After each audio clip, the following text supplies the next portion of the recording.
So ఇప్పుడు మాట్లాడింది Bret smiley, అక్కడి మేయర్. ఇప్పటికీ అప్పుడు మాట్లాడుతున్న సమయానికి 2 ప్రాణాలు కోల్పోయారు, 8 మంది హాస్పిటల్లో ఉన్నారు, కొంత స్టేబుల్గా ఉన్నట్లుగా తెలుస్తోంది. But he is not sure. క్లియర్గా చెప్తున్నారు, బ్రెట్ స్మైలీ క్లియర్గా చెప్తున్నారు, ఇంకా నంబర్ పెరిగే ఛాన్స్ ఉంది, నంబర్ చేంజ్ అవ్వచ్చు, పెరగవచ్చు అని కూడా చెప్తున్నారు. By that time it was 2 people lost their lives and 8 people were in hospital. 8 students were in hospital. So fresh updates కూడా మనం తెలుసుకునే ప్రయత్నం చేస్తున్నాం ఈ ఘటనకు సంబంధించి. ఇంకా అట్ ది సేమ్ టైం మరికొద్దిసేపట్లో ట్రంప్ ఏమన్నారు దీనికి సంబంధించి, ఎలా రియాక్ట్ అయ్యారు అనేది కూడా నేను మీకు చూపించబోతున్నాను. మీరు ఇప్పటికే ట్రంప్ చేసినటువంటి పోస్ట్ను కూడా చూశారు. I'd like to read it again. ఒకసారి నేను మళ్ళీ చదివి వినిపిస్తాను మీకు ట్రంప్ చేసినటువంటి పోస్ట్. మొదట, I have been briefed on the shooting that took place at Brown University in Rhode Island. The FBI is on the scene. The suspect is in custody. God bless the victims and families of their victims. అంటూ ఆయన ఒక post చేశారు truth సోషల్లో. At the same time మరికొద్దిసేపటి తర్వాత the Brown University police reversed their previous statement, the suspect is not in custody. ఆ తర్వాత suspect కస్టడీలో లేడు అని పోలీసులు చెప్పారు, నాకు వాళ్ళ స్టేట్మెంట్ని మార్చారు అంటూ చెప్పారు. ఒక్కసారి ట్రంప్ ఆ తర్వాత ఈ అంశానికి సంబంధించి మాట్లాడినట్లుగా తెలుస్తోంది. లెట్స్ సీ ఏమన్నారు. And all we can do right now is pray for the victims and for those that were very badly hurt, it looks like. And we'll inform you later as to what's happening, but it's a shame. It's a shame. Just pray. Thank you very much. I've been fully briefed on the Brown University situation, what a terrible thing it is, and all we can do right now is pray for the victims and for those that were very badly hurt, it looks like, and we'll inform you later as to what's happening, but it's a shame. It's a shame. Just pray. Thank you very much. Let's pray for the victims, for their families అంటూ Trump అంటున్నారు. And it's a shame అంటున్నారు. Shame for who? ఎవరికి shame? For the అమెరికానా? For the people who lost their lives or for you? ఎవరికి ఈ shame? అక్కడ ప్రాణాలు కోల్పోయిన ప్రజలకా, అమెరికాకా, లేదంటే ట్రంప్కా? అది who is encouraging gun culture in America? ఎంతమంది ప్రాణాలు కోల్పోయినా ట్రంప్ మీదే అటాక్స్ జరిగినాయి. మనం చూసాం కదా, గతంలో షూట్ చేసినప్పుడు చెవుగుండా బుల్లెట్ వెళ్ళింది ట్రంప్కి. ట్రంప్ ఫాలోవర్ని అంత దారుణంగా పట్టపగలు కొన్ని వేల మంది మధ్యలో, అంత సెక్యూరిటీ మధ్యలో కాల్చి ప్రాణాలు తీశారు కదా. అండ్ ఎన్నో రిపోర్ట్స్ మనం చూస్తున్నాం, people are not safe in America, in everywhere, not in school, not in university. They are not safe in, not even in ice cream parlors, not even parties, not in theaters or malls. ప్రతి చోట ఇలాంటి ఘటనలు జరుగుతున్నాయి కదా, not on roads at least. ఎక్కడ సేఫ్గా ఉన్నారు? Who is encouraging this gun culture? ట్రంపే కదా. ఇంకెప్పటికీ బుద్ధి వస్తుంది ట్రంప్కి ఈ విషయంలో? ఇంకెంతమంది ప్రాణాలు కోల్పోవాలి?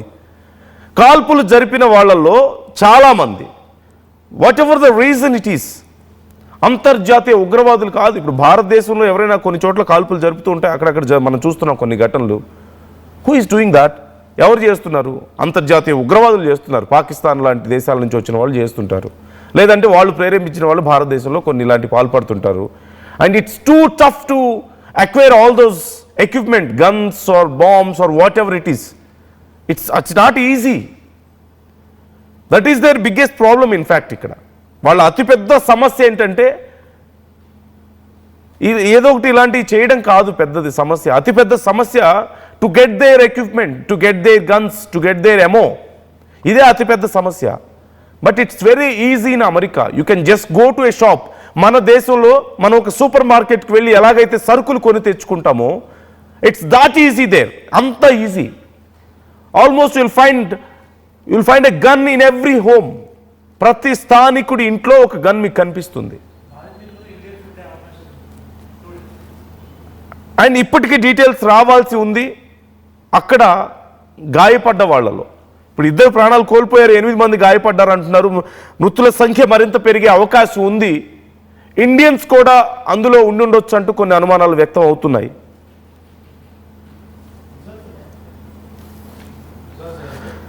సో ఇండియన్స్ ఎవరు ఉండే అవకాశం ఉంది అంటూ అనుమానాలు వ్యక్తం అవుతున్నాయి. కొంతమంది ఉండుండొచ్చు అని చెప్తున్నట్లుగా తెలుస్తోంది. we need to confirm about that.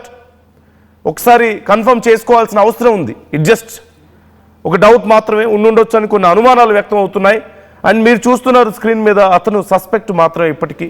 We don't know అతనే అంటూ తెలుస్తోంది. We have seen the photo. ఒకసారి పెద్ద ఫోటో ఉంది కదా, ఒకసారి అది చూపించండి. You have seen that photo. You have seen that photo ఇంతకుముందు మీరు చూశారు. But due to some restrictions మేము ఆ ఫోటోని మళ్ళీ మీకు చూపించలేకపోతున్నాం. అతని చేతిలో గన్ ఉంది. ఒక బ్లాక్ డ్రెస్లో ఉన్న వ్యక్తి ఈ కాల్పులకు పాల్పడ్డారు అంటూ స్థానికులు చెప్తున్నారు. సాయంత్రం 4:15 సమయంలో యూనివర్సిటీలో ఒక్కసారిగా కాల్పుల మోత వినపడింది. స్టూడెంట్స్ అందరూ అరుపులు పరుగులతో అక్కడ గందరగోళం ఏర్పడింది. అండ్ అతను విచక్షణరహితంగా కాల్పులు జరిపినట్లుగా తెలుస్తోంది.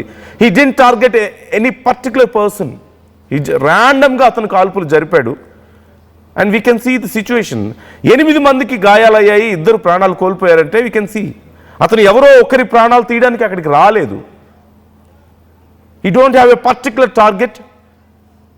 వీలైనంత ఎక్కువ నష్టం చేయాలి, ఎంతోమంది ప్రాణాలు తీయాలన్న ఉద్దేశంతో అతను అక్కడికి వచ్చాడు అనేది మనకు అర్థమవుతుంది.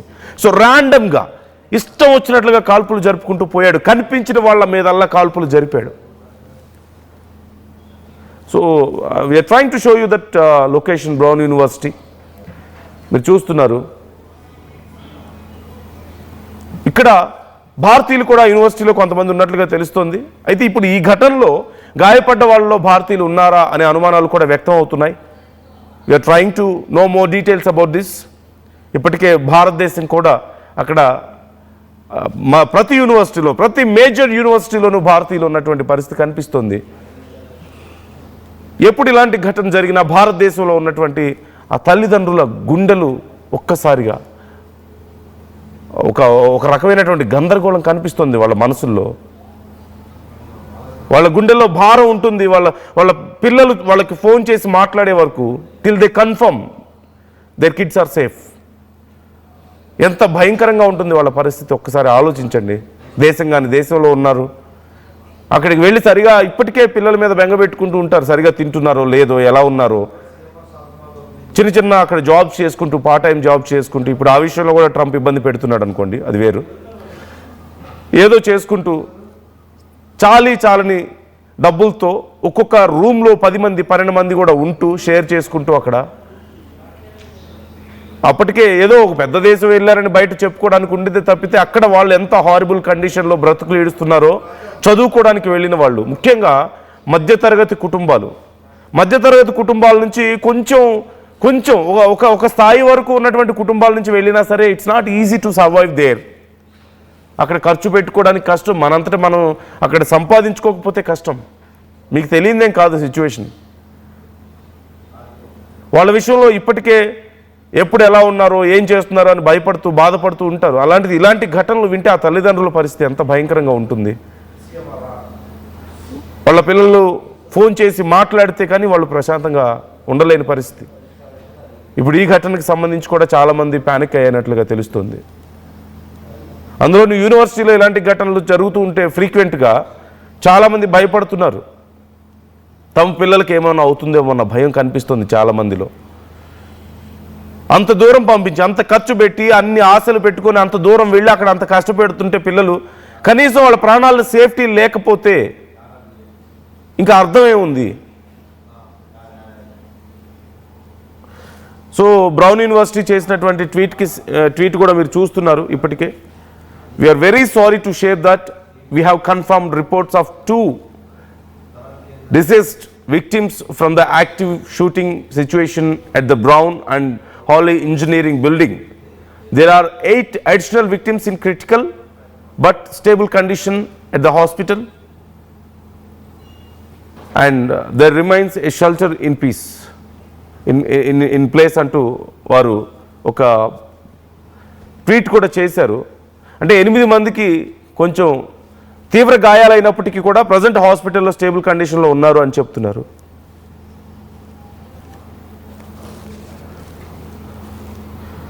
సో ఒక్కసారి నేను మరిన్ని ట్వీట్స్ మనకు కనిపిస్తున్నాయి ఆ యూనివర్సిటీ నుంచి. సో ఆ ట్వీట్స్ కూడా నేను మీకు మరిన్ని చూపించబోతున్నాను. అక్కడ కండిషన్ ఏంటనేది నేను మీకు ఎక్స్ప్లెయిన్ చేయబోతున్నాను. చాలా హారబుల్గా ఉంది. మీరు చూడండి ఎంత భయంకరంగా ఉందో అక్కడ పరిస్థితి. పోలీస్ సైరన్లు, ఫైర్ ఇంజిన్స్, అంబులెన్స్, ఎక్కడ చూసినా సరే గందరగోళం, భయం. అండ్ ఆ సమయంలో ఘటన జరుగుతున్న సమయంలో వెంటనే యూనివర్సిటీకి సంబంధించినటువంటి మేనేజ్మెంట్ దే అనౌన్స్డ్, అక్కడ మైక్స్ ఉంటాయి, అన్ని యూనివర్సిటీ మొత్తం మైక్స్ పెట్టి ఉంటాయి కాబట్టి వెంటనే అనౌన్స్ చేశారు. అందరూ వెంటనే లోపలికి వెళ్ళిపోండి, రూమ్ లాక్ చేసుకోండి, సేఫ్గా ఉండండి, ఎవరు బయటికి రావద్దు మేము చెప్పే వరకు. మళ్ళీ అనౌన్స్ చేసే వరకు you are not coming out and మీ ఫోన్స్ అన్నీ కూడా సైలెంట్లో పెట్టండి అని చెప్పి వాళ్ళు రిక్వెస్ట్ చేశారు స్టూడెంట్స్ అందరినీ కూడా. సో ఈ ఘటనకు సంబంధించి ఇంకా డీటెయిల్స్ రావాల్సి ఉంది. ఇంకా they are trying to give more details. So చాలా అప్డేట్స్ వాళ్ళు ఇస్తూ వచ్చారు.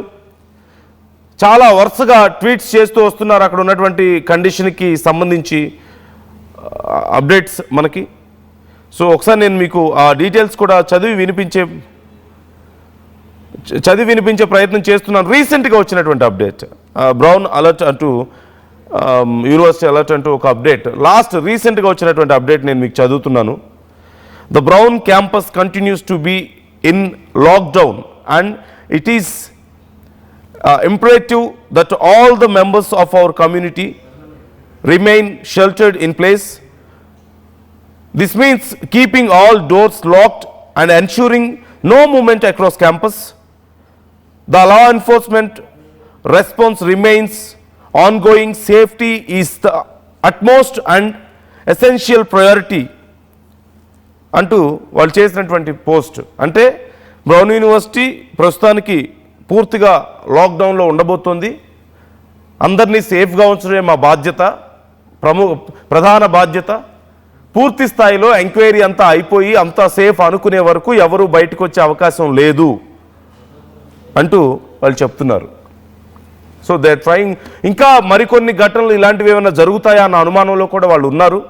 సో పూర్తి స్థాయిలో ఎవరైతే కాల్పులకు పాల్పడ్డారో ఆ సస్పెక్ట్ దొరికే వరకు, బికాజ్ ఆ సస్పెక్ట్ ఇంకా దొరకలేదు. ఒకవేళ క్యాంపస్లో ఎక్కడైనా దాగి ఉన్నాడా, లేకపోతే అతను పారిపోయాడా, మళ్ళీ ఇంకేమైనా దాడులు జరిగే అవకాశం ఉందా, అసలు ఎందుకు దాడి చేశాడు, what is the reason behind this attack, ఇది ఎవరికి అర్థం కావడం లేదు. అక్కడ ఎవరికి అర్థం కాని పరిస్థితి. ఎందుకు విద్యార్థుల మీద ఎందుకు దాడి చేయాలి? గతంలో కొన్ని ఘటనలు మనం చూసాం. పాలస్తీనియన్స్ మద్దతుదారులు కొంతమంది అక్కడ అటాక్స్ చేసినటువంటి పరిస్థితి మనం చూసాం. బట్ నౌ ఆ పరిస్థితి అది లేదు కదా. అక్కడక్కడ కొన్ని ఘటనలు మాత్రమే అవి. చాలా ఘటనలు కేవలం కొంతమంది సైకోలు చేసినటువంటి ఘటనలు.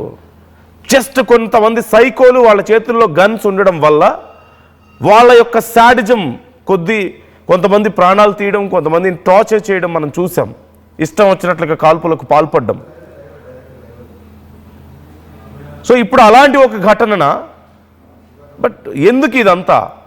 And US is in pressure now because వరుసగా ఇలాంటి ఘటనలు జరుగుతూ ఉంటే ఇతర దేశాల నుంచి తమ దేశానికి చదువుకోవడానికి వచ్చేవాళ్ళు, ఉద్యోగాల కోసం వచ్చేవాళ్ళు భయపడిపోతారు, రారు, పర్సంటేజ్ తగ్గుతుంది, వాళ్ళ ప్యానిక్ పెరుగుతుంది. They might feel it's unsafe to go there for studies, for jobs. ఈ భయం ఇప్పుడు అమెరికాలో కూడా కనిపిస్తోంది. But what they need to do, what is their first duty అసలు అంటే గవర్నమెంట్ డ్యూటీ ఏంటి ఇప్పుడు అంటే they should ban this gun culture. This is the biggest problem there. This is the biggest reason. అక్కడ అమాయకులు ప్రాణాలు కోల్పోవడానికి, చిన్నపిల్లలు, స్టూడెంట్స్, మహిళలు, ఎంతోమంది ప్రాణాలు కోల్పోవడానికి, ఎన్నో కుటుంబాలు నాశనం అయిపోవడానికి కారణం ఏంటి అంటే అక్కడ gun culture. And whose mistake is this? అక్కడ ప్రజల్లో కూడా ఆల్మోస్ట్ 50% వరకు ఈ గన్ కల్చర్కి, ఇన్ఫ్యాక్ట్ మోర్ దాన్ 50% ఈ గన్ కల్చర్కి వ్యతిరేకంగా ఉన్నారు. But for some reasons Trump government, దీని వెనక చాలా పెద్ద కుట్ర ఉంది.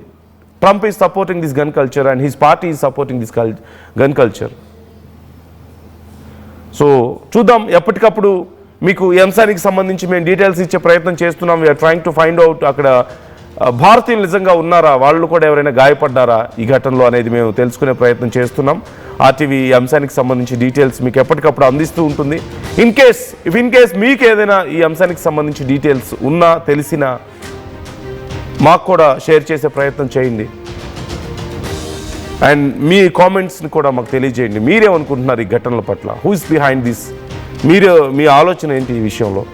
అసలు వరుసగా ఈ ఘటనలు జరగడానికి కారణం ఏంటి? ఒక కాలేజ్లోకి వచ్చి అమాయక స్టూడెంట్స్ ప్రాణాలు తీయాల్సిన అవసరం ఎవరికి ఉంటుంది? ఎందుకు తీసుంటాడు? నేను ఇంతకుముందు చెప్పినట్లుగా చిన్నపిల్లల ప్రాణాలు తీయాల్సిన అవసరం ఎవరికి వచ్చింది? చిన్నపిల్లలు బర్త్డే పార్టీలో చూసాం కదా, చిన్న 4 ఏళ్ళ 5 ఏళ్ల పిల్లలు 3 ఏళ్ల పిల్లలు ప్రాణాలు కోల్పోయారు అక్కడ.